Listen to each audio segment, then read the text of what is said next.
Welcome to the Surrogacy Warrior podcast with your host, Kimberly Surratt.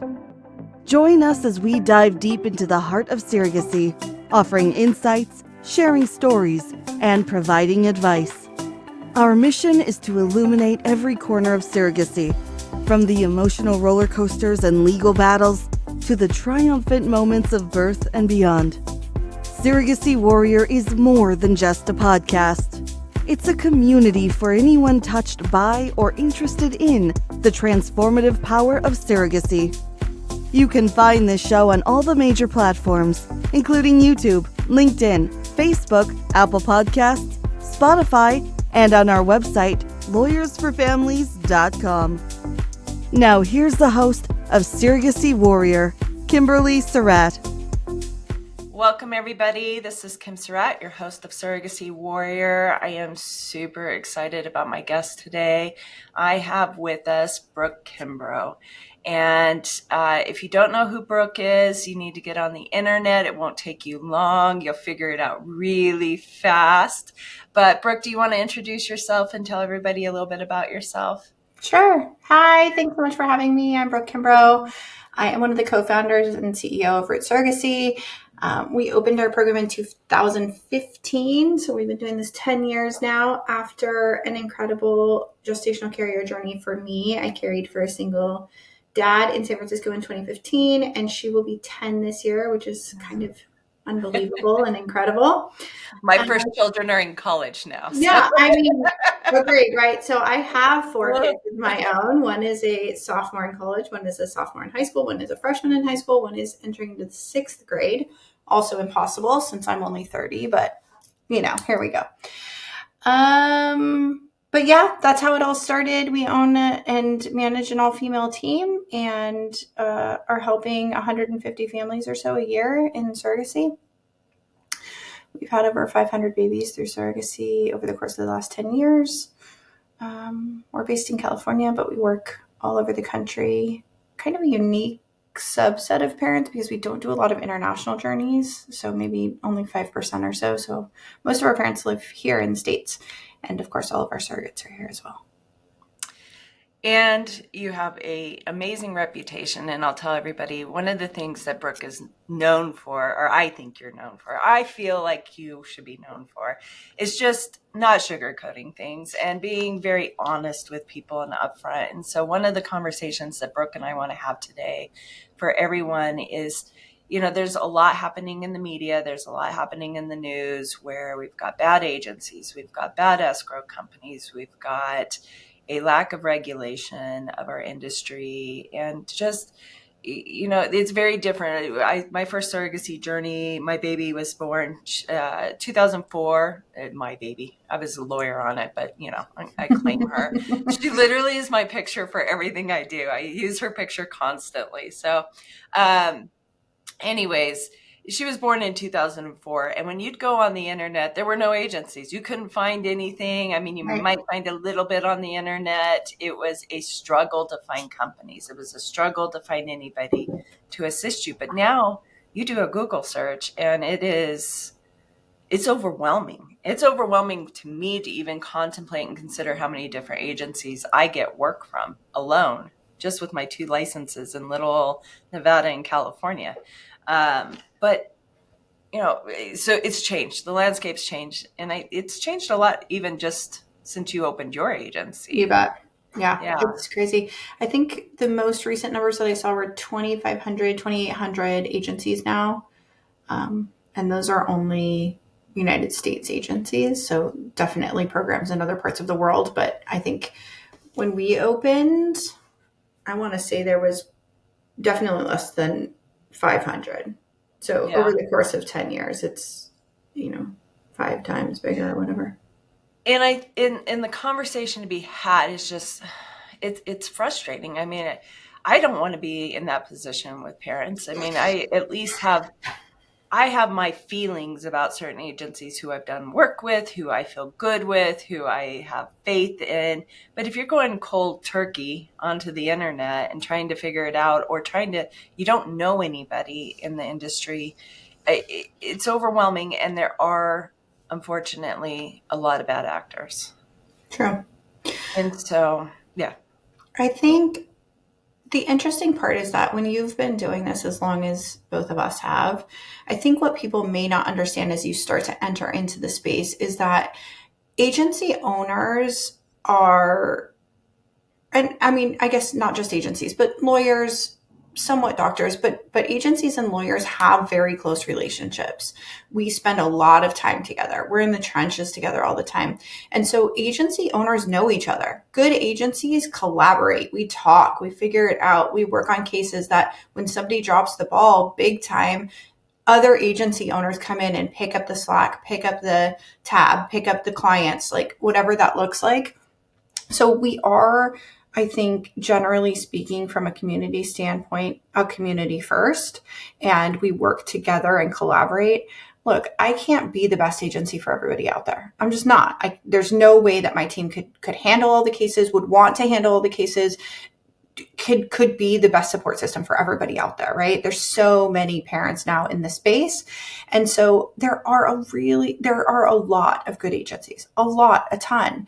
And I may not agree with all of the things that they do, but I also know that they're not putting families at big risk. They're not taking legal risks that they shouldn't be taking. In the bigger agencies, so I would consider myself a mid-sized agency, maybe a larger mid-sized agency, but definitely not in the space where I'm doing 500 cases a year, right? So I'm definitely not like a large agency. And I think, there's a lot of chatter out there about large agencies and what they do, and if they have, things that would maybe not be considered best practice, right? Like you have an in-house attorney or you, something along those lines, right? Definitely not best practice, not what we're looking for. Are they on the same list as people who are misappropriating funds or, like stealing from their clients or putting out 20 babies for one parent and lying to everybody? No, they're not on the same list. So there's a differentiation, I think, in just talking about bad agencies where there's multiple lists out there. And I don't mean physical lists. I just mean like way to categorize different agencies and like best practices. I watch and learn from other agencies too. Understanding best practice is a changing and revolving door, right? Maybe best practice 10 years ago was not the same and is not the same as it is now. And so we all are making changes as necessary, as things grow, as we see bad actors come in. How are we going to make things better, safer?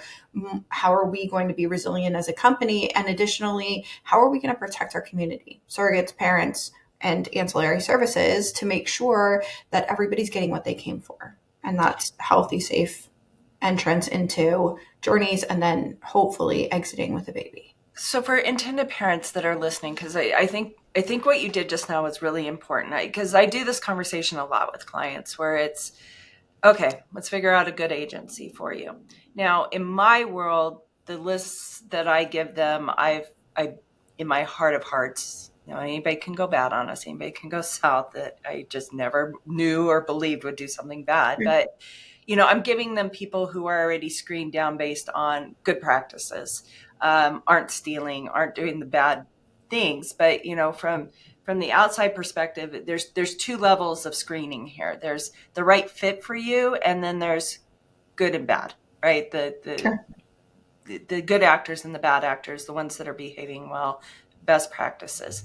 Now, like you said, it's a revolving door. Learning, everybody's learning. We're still learning. We haven't regulated this industry. We haven't figured out what that looks like, but we definitely know what some of the good things are and the very bad things and what we don't want people doing. And excluding that whole half of the list before we get down to who's the right fit for you. And so on the good versus bad actors and what when you're looking at, especially what you've learned over the past 10 years, as far as in your eyes, what are some of the big red flags people should be looking for or thinking about? It's a great question because I think this is the key that people are looking for. Where is there a list that exists that has all the bad agencies out there? There isn't. No, I've seen lists on it. Yeah. I want right. I've seen lists on the internet where it's like, I think that the lists are mixed together where it's like this one doesn't have best practices, or maybe does and it's just on the wrong list. And then the next person down is like, you stole and misappropriated funds. Like that's not a good list. It's not a good way to understand what you should be looking for. There's a couple of things that I think are important to kind of note, and ways that you can at least generally look and see what's happening. So bad actors, I start off by, everybody thinks that Facebook and Facebook groups is a good way to do your research. It's not. You can just full stop, put a period at that end of the sentence. It is not a good way. There is a lot of reasons why people are putting in good or bad information into those groups. Lots of those people or are that AI is. Yes, or that there's bots, or people are paying people to do that, or that lots of those people are being paid to write reviews. They may have never even gone through them. So there's a whole bunch of information that may or may not be true. However, I think if you pull that out a little bit, there's something to be said by doing an initial Google research about this company. That includes going on Google and finding out, how many reviews do they have? Are they spread across multiple platforms? Are they both intended parents and surrogate reviews, right? So kind of looking at those and seeing what the review situation is. Look on Glassdoor. Glassdoor is a really interesting environment and a sneak peek behind the curtain about what happens.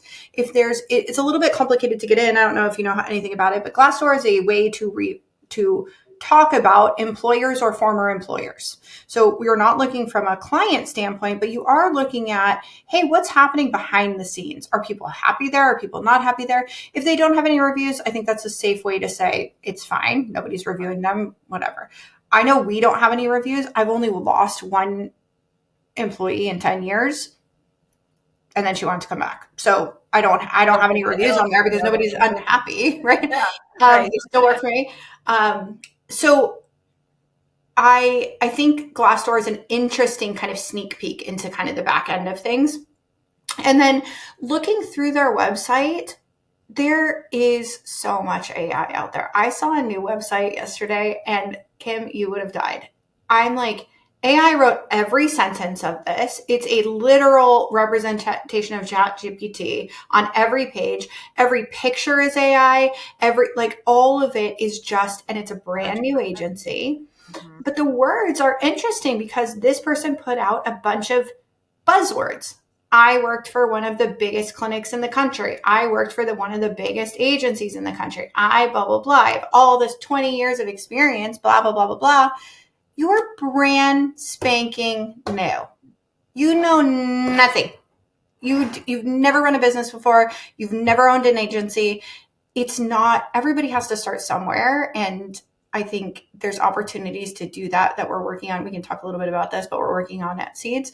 But opportunities to kind of be in an incubator program or be in a beginning program to kind of learn the ropes. Sure, everybody started somewhere, I remember. And one of the main reasons I think that a new agency is probably not the best fit for anyone is because I remember being a new agency. I remember how rough that was. Before it wasn't any better, I can promise. Right. It was rough. So I think just looking and checking to see what kind of website are they putting out? What's on there? Are they members of ASRM? Are they members of Seeds? Are they being referred to by? And how did you get their information? Did you get it from your clinic? Did you get it from your lawyer? They have more insight, right? So understanding where they came from. Careful with that, though. I'll tell you, I just got a list from a clinic that clients gave me, and I was like, what? It is true. It is true. It was almost like they just Google searched it, grabbed the list, and stuck it on there. It is true. I've seen some of those lists too. And I was like, if I'm on this list with this. When the doctors looked at it, I think they would be like, what? Wait a minute. It just, I wrote back to the clinic once and I was like, take me off this list if these are the other people on it. I do not want to be associated here. And then I think the last thing that is just a kind of brief way to see who's listed as their owners, right? Are the owners listed on the website? How long have they been in business? What is their backstory? What are they doing in the space? How long have they been here? So that's kind of initially when you're doing research. So Google, look at all of their reviews, look at Glassdoor, look at how you got in touch with them, and then also look at their website and see sort of what's your initial gut feeling about this, and are there I think it's really important. I think you nailed that perfectly. Are there any owners on there? Because these websites that don't show who owns it, who's running it, it's like, you go to the About Us tab and it has like a summary of, we love surrogacy. We've been doing it a long time. We, but there's no we there. There's no human being there. There's no employees with names. Critical Right. moment. The reason that they're not listed is because they're usually owned by foreign entities, right? And they are then in the United States trying to drum up business so that they can connect across the globe. Not all foreign agencies are bad, but we definitely see the most amount of problems in that space, right, relative to our entire community. So I think that's important. So that's kind of high level. And then one more element to that too. Sure. That is, look at the entity name, especially if it says LLC, etc., and go to the state where they say, their office is located. Go to their Secretary of State's website and search them to see if they're a real business entity. Correct.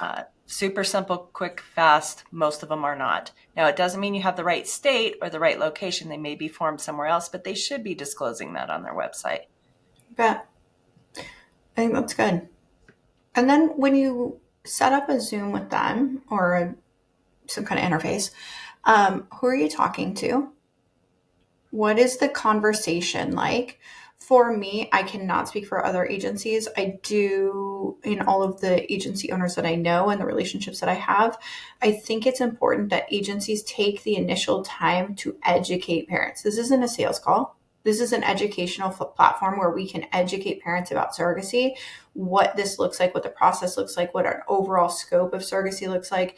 How do I ignore Roots altogether? No, of course not. I would love, for the most part, I would love to help them if I can, but I want them to understand the scope of things. I am also the first person, you said I have a reputation of being transparent. That's probably very true. Maybe sometimes to my deficit. Oh, I love it about you. I love it about you. But I also refer to other agencies. Hey, if you want to talk to people who are good in my space, they are my direct competitors, but please talk to these people, talk to these other agencies who I know are doing a good job. If I don't win your business, I don't win your business, but I know that you're not going to end up in a bad spot, right? If you're not going to end up with a bad agency, because all ships rise, right? But we all can sink together. So I would love for them to end up in a good spot. Well, again, not everybody's a good fit for everybody. That includes lawyers. We're in the same boat, same situation.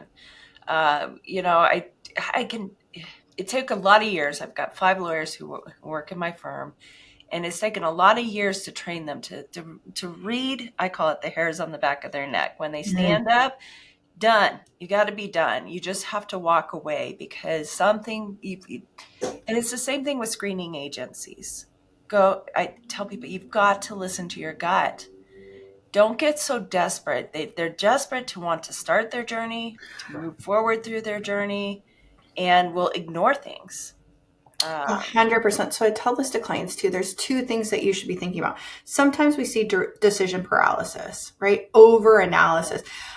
Parents call me, they're like, we have a spreadsheet. We've talked to 32 agencies. Right. Don't do it. I mean, stop. It's Just common. stop. First of all, I can't even think of 32 good agencies, but also it's too much. You've overloaded yourself. You're never going to be able to make a competent decision with so much information. There's no way you can do that. So that's one side of thing. The opposite side of that is never, ever, this is good life advice, never, ever make a decision that is based solely on I am so desperate to move forward that I would do anything to move this along, right? You shouldn't be doing things that are against things that intrinsically are true. If it seems too good to be true, it is. It is. Right? 100% of the time. And that's not just, all the time. If everybody is telling you we have a 6 to 12 month wait list and these people are like, we have 9 available surrogates, there's a reason. There's something wrong, right? And I will educate till I'm dead about this. there are only, when we have a surrogate shortage, which we have in the United States right now, estimated 2,500 parents waiting for one qualified surrogate. Okay, so we have this massive supply and demand issue. If you have available surrogates, there's only a few reasons for that. The best reason being that, hey, we have this one available surrogate because she has something that's so specific that it's going to take a specific parent to match with her. Okay, so that's the only kind of good reason, is that like she's not matchable with like a big subset of people, but if we found one parent who could match with her, then like maybe it's a good fit. Otherwise, you're brand new and you don't have a lot of people referring to you. I've never ever in my life advertised for a parent. Every parent that comes to our door is a referral from a doctor, a lawyer, a clinic, a mental health provider, somebody who's had a baby through Roots, a surrogate who's had a baby through. So all of those people refer to us. If you don't have any referrals, you're either new, you haven't garnered the relationships yet or built them up, or two, you're so bad at your job that nobody's referring to you. They know you, they're just not referring to you. Right. So in those two spaces, those are not good fits, right? Like that's not a good way to determine if we should go with these people. I think from a surrogate agency perspective, we are the project managers. So you're entering into the space, you're trying to hire a project manager for a project you know nothing about. That's complicated. It's a hard hire, right? But if your spidey senses are going off and you're like, that doesn't make sense. Why do they have 20 available surrogates? Why am I talking to somebody who doesn't know the answer to 9 questions? Like that doesn't make sense. Why am I not talking to anybody? Why am I? Right. People sign up with agencies. We're like, oh, I've never talked to anybody yet. They took my money. I'm signed up. I'm like, wait, what? Mm-hmm. Yeah. Mm-hmm. Yeah. And you started with that conversation about, okay, the next step is I talk to them. And if somebody's not talking to you, something else is wrong. I literally never even considered that, Kim, because I didn't know that happened. Well, because they're talking to computers. They're talking to fake companies. They're talking to, there's so many scams out there in the world now. And we're living in a new generation. Like I look at my son and I just think to myself, oh God help you, because I just didn't have all of this. I have it right now. It's in my face, where you constantly look at something and say, is it real? Is that fake or is that real? I don't know. A lot of times I don't know anymore. Right. And, you laugh at some of the things people fall for with their phones, with their email, with the spam. But God, it's getting good. It's getting so good. It used to be you looked for typos. Well, AI fixes the typos now. Right. They're not sending you typos. I think that it's an interesting balance and kind of a little bit off topic, but I think well worth the chat, is like there's a way and a space to add AI as a valuable tool, right? To maybe put them in front and say, hey, are you a qualified surrogate? Let's get your questions answered. Let's see if this all works out, and then connect to a team. Maybe that's a valuable tool. Yeah. But it can't all be computers, right? It can't all be, there's a very human element to surrogacy from a parent's standpoint, from a surrogate standpoint, and making sure that you're making the right connections. This project manager piece is, we don't just as an agency match parents with surrogates and then say, our job is done here. It's not, it's a big component of what we do, but I would say that it's one of maybe 5 big components, and managing this process over the course of 12 to 24 months, sometimes longer, is a relationship management. It's a project management. It's managing ancillary services. The agency is the only person that's there the whole time. We bring in a lawyer and then they kind of go out, and then they come back in for the PBO and they go out. And the clinic is there for the beginning and then switches to OB, right? So we're managing all of these. When we're there the whole time, it's bad. Complex system. Yes, we don't want, we love you, Kim, but we don't want you there the whole time. We don't want you. You like it when I leave. It's a good thing. Right. It means things are going swimmingly, actually. So I think, having this agency be there and be a part of your team and really understanding your needs, your wants. I've never had, in all of the cases that we manage, I've never had a case that said, this is exactly like this other case.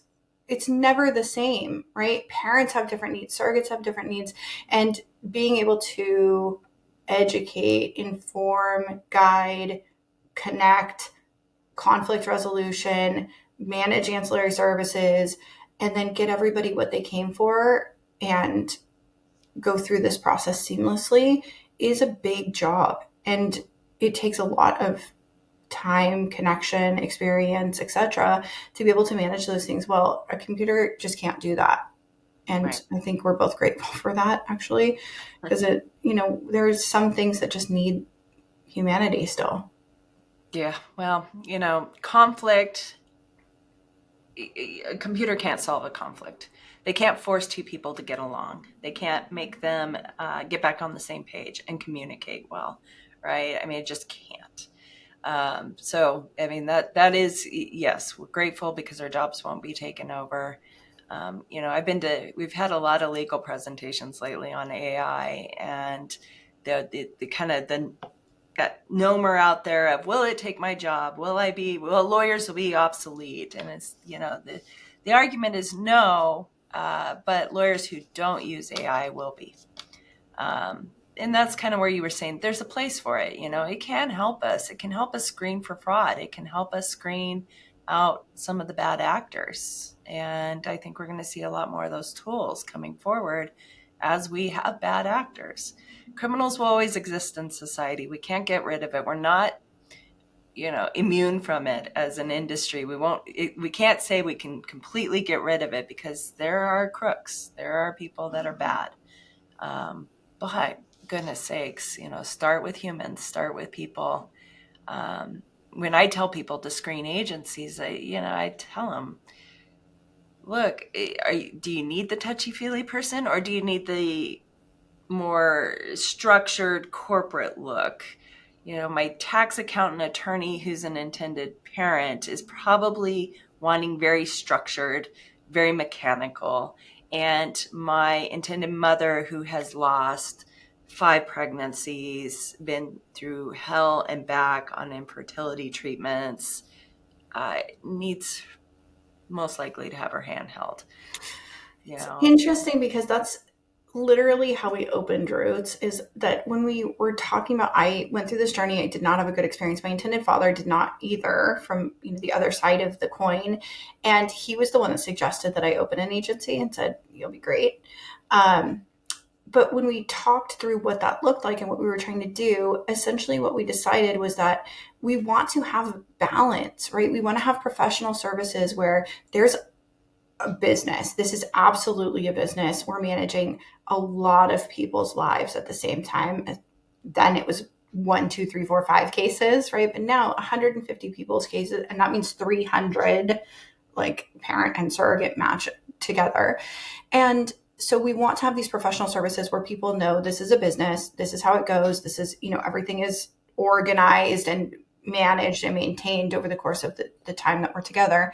But then there's also this personal connection, right? I think when people refer to us, they still consider us a boutique agency, which is, I love. Even though we're bigger than a lot of agencies out there, we still give that boutique feel. Every parent still comes to my desk first. I talk to every single parent that comes into our agency. I did 385 parent calls last year, educating parents. I, as you know, have traveled both domestic and international circuit, talking about surrogacy in both a professional and personal way. And so really understanding that this is personal. So it's got to be both, right? In order to get what you need, it has to be both. Even mom who's lost a lot, needs a lot of hand holding, is going to be derailed by this is so unorganized. I don't know what I'm supposed to be doing, right? How am I supposed to get this? What is an escrow company? How am I supposed to send money, right? That's overwhelming. And if she really needs to spend her time in this emotional space, having that professional services piece aligned and moving in the right direction is a benefit to her too, right? And vice versa. We can get your tax accountant to understand that there is this human component, and he is going to need to connect with his surrogate in a way that feels genuine. So we'll take care of this. I'm going to cross all the T's and dot all the I's. I promise you, here it all is. I'll show it to you. But then you can spend some time in this emotional space where you can connect with your surrogate and you don't have to worry about that other side of things. So let's talk a little bit professionally. I mean, you're talking about the agencies that you work with. that you collaborate with, that you do well with. And then we've got these other bad ones that are sitting out there and pop up. And you did mention seeds a little bit and some of the effort there. I think you mentioned, was it for you said incubator program or something similar? Yeah, so it doesn't exist yet. It's in its infancy stages, but so I sit on the membership committee for Seeds. And I think, again, always trying to learn. Seeds is ever evolving into, now that we have these bad players, how are we getting them to, how are we verifying, from me being in the membership committee, how am I verifying that these are going to have enough information, have enough education, have enough business wherewithal, be ethical enough, be ethical, be transparent, have insurance, what is there, like all of those things. So we're consistently trying to make changes in Seeds to be able to accommodate the changing need of our community. But also we've been talking about this incubator program where it's like, maybe you're not a member of Seeds yet, but you go through this incubator where you're learning, and it doesn't have to be an agency. It could be a lawyer. It could be a, new doctor to the field, a new reproductive endocrinologist, an embryologist.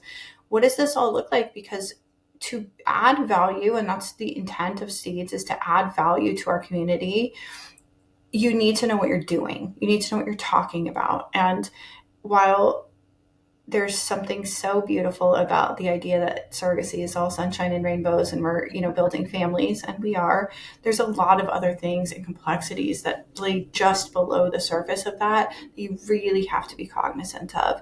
And so my membership committee is going to kill me for this because it doesn't even exist yet. But we would love to see some of those things on the horizon, helping new agencies. Yeah, mentoring. We do have a mentor committee on Seeds, and it helps people who are maybe floundering in certain areas or need help or like mentorship to like get to a different level, or maybe a new parent population or whatever it is. So we do have mentorship, but this would be like an additional resource. So it's brilliant. I don't think it's novel. There's a lot of groups like the Academy of Adoption and Assisted Reproduction Attorneys. They've got provisional membership.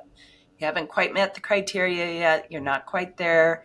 We can't call you completely experienced enough to be a fellow at the Academy, but we're willing. But to tell somebody that's not there yet that, oh, but you can't come to our education that helps get you there. Right. You can't come to our trainings and be around people that can get you there. Seems ridiculous, right? So we felt the same way. I've seen state bars feel that way about lawyers. Because like you said, some people come from being a surrogate, some come from being intended parents and decide to open an agency, maybe without any business experience. Lawyers come out of law school, they teach us law-ish. Right. They don't teach us how to run a law practice. They don't Right. teach us how to do a case. Right. They teach us how to figure out the law for a case, but you're expected to go through experience with law firms to figure that out, which always is entertaining to me. Somebody comes right out of law school and is suddenly a surrogacy attorney. I'm like, how? Mm-hmm. How? So always ask yourself that when you're screening people. How new are they and how? How do they have the experience? They got to get experience somewhere. Somebody's got to be their guinea pig to be their first clients. I get that. But hopefully they're treating you well with the cost and the price to compensate for what they may or may not know.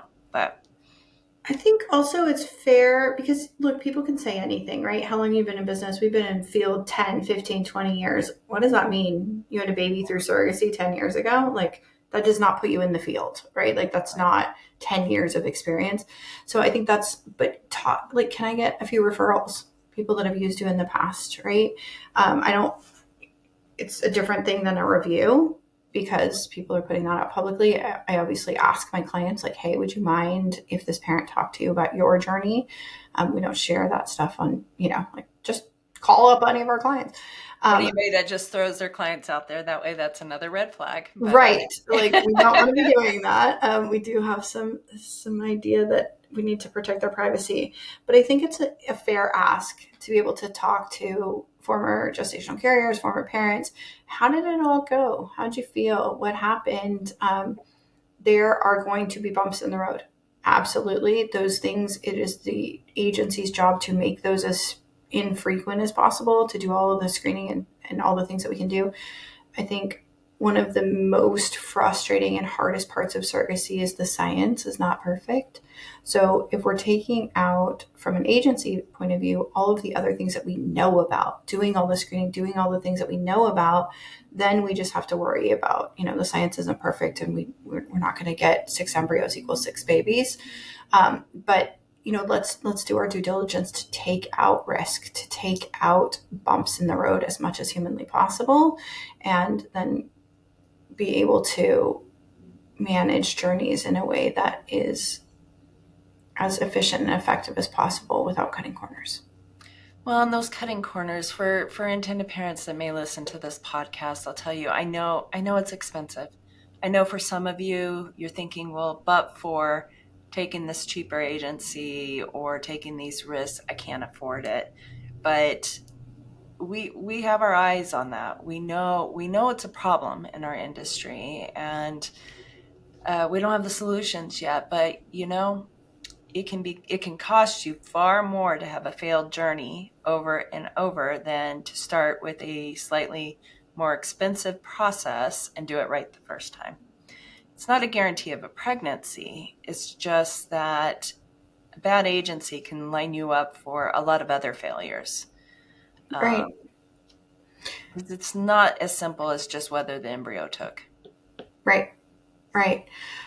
I think it is a hard topic because it is so expensive. It's expensive for parents. It's wildly expensive to run an agency.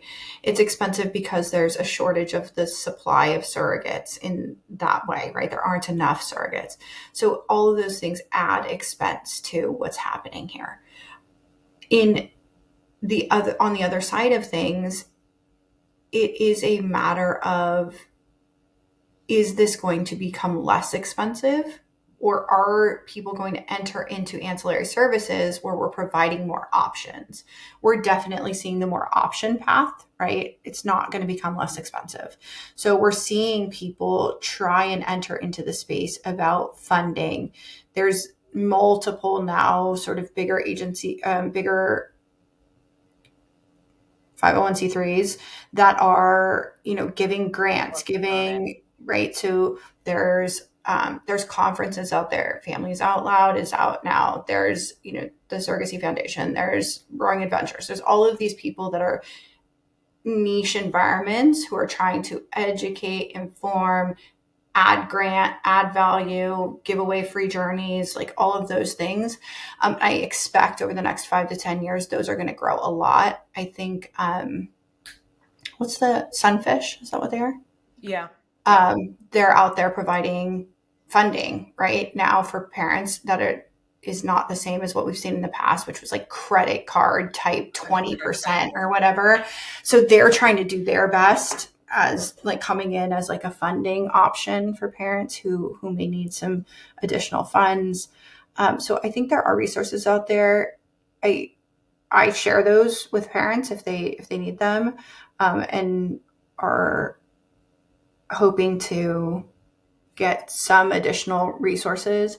I think it's our job to, and I know you do this too, I do it too, but it's our job to pick as many pro bono cases up as we can, right? And so I think we give 2 or 3 to Roaring Adventures, we give 1 or 2 to Families Out Loud, and then we do at least 5 free cases a year. So we're trying to kind of offset the cost of surrogacy and as much balance as we can in order to like help, right? And I think a lot of agencies do that. I think a lot of lawyers do that. I think a lot of doctors do that.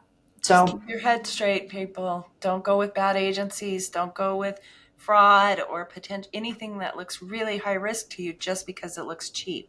Right. It's not gonna net well for you. Right. It doesn't necessarily equate to a baby, and it may create a lot more costs for you and expenses for you fighting it.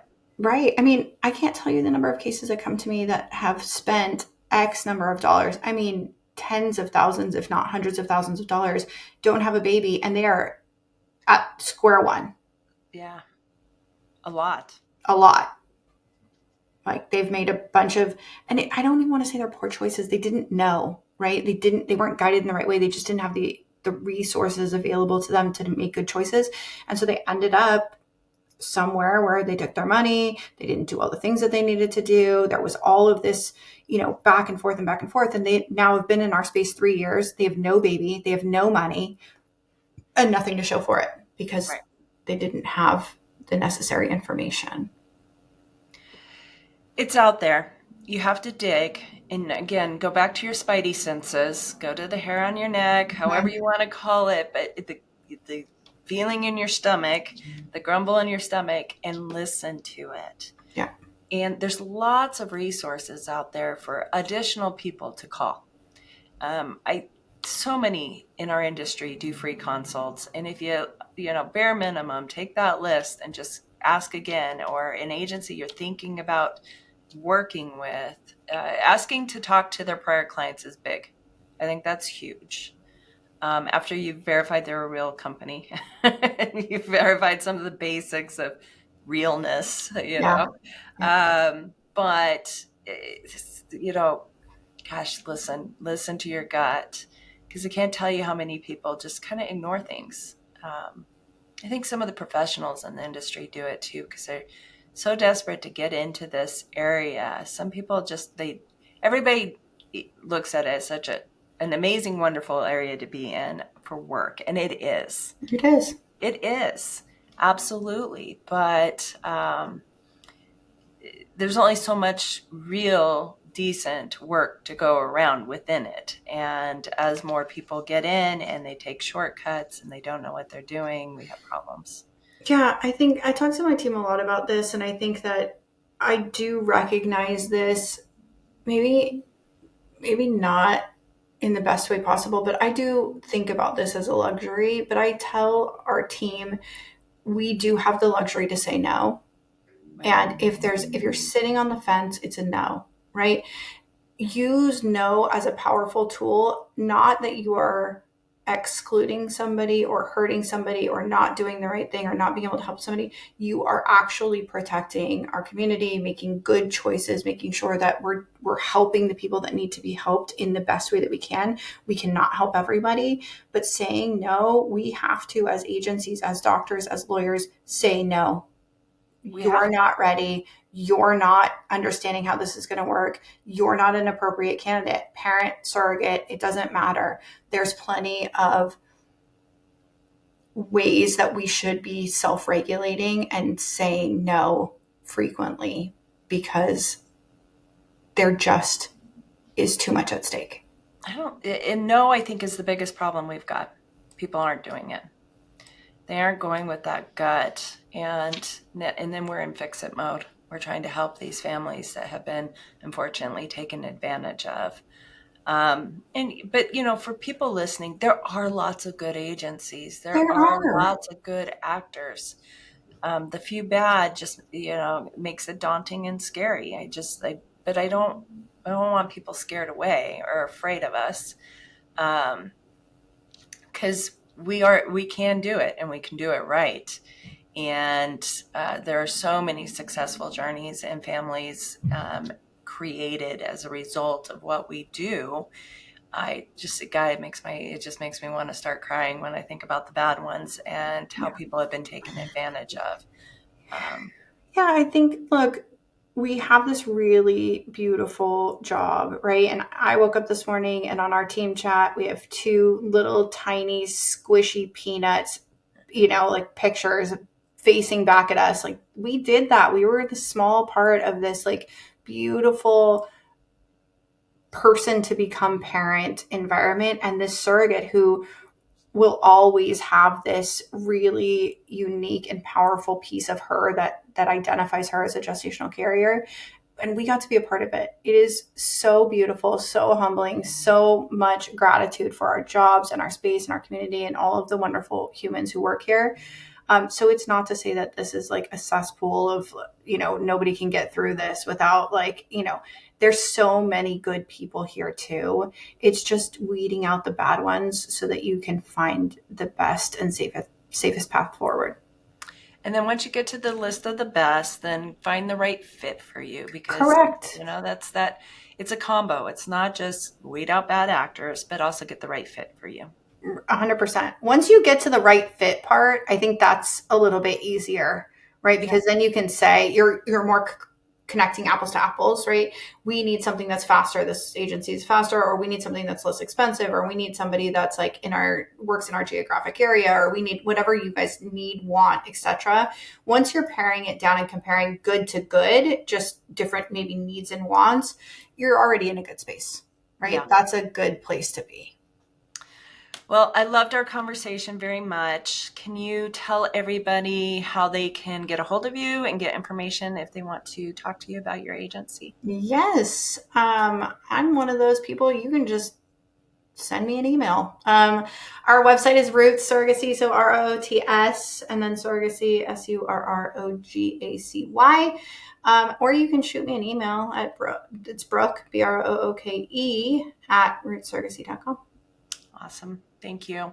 I appreciate you very much. Thanks, And Kim. Always good to see everything that you do for our industry and how hard you work and the volunteer hours you put in. Not everybody volunteers, and I can tell you that for sure.